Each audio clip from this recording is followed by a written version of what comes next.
Let's talk about the border policy. I've been asking kind of the same questions of the candidates with the biggest issues that Arizonans are saying is important to them. Let's start there. How is your border plan different from the other GOP candidates, and why do you think it'll be more effective? Well, I think that as far as the plan goes, I think there's some similarity in all of them.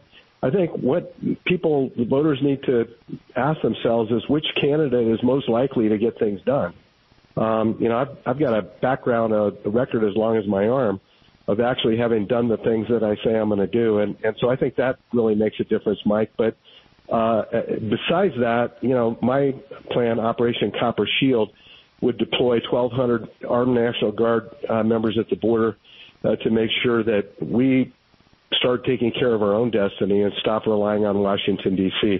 And I think the Constitution is very, very clear that in times like this that we have the authority to do what we need to do. Now, we can't regulate immigration policy. That's left exclusively to Congress. But with what's happening with our state, and I'm calling it what it is, it's an invasion by the cartels with human trafficking, sex trafficking, drugs, and guns. And we have a right to protect the safety and security of our own citizens.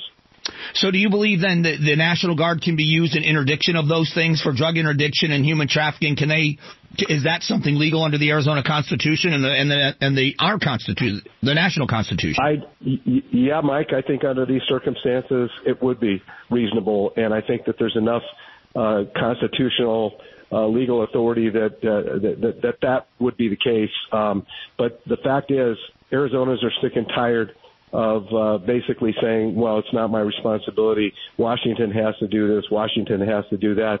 They're electing leaders of the state. And let's go back, Mike. I mean, the Founding Fathers really intended for the major power for government to be in the states. That's why they put the 10th Amendment to the Constitution in the Constitution.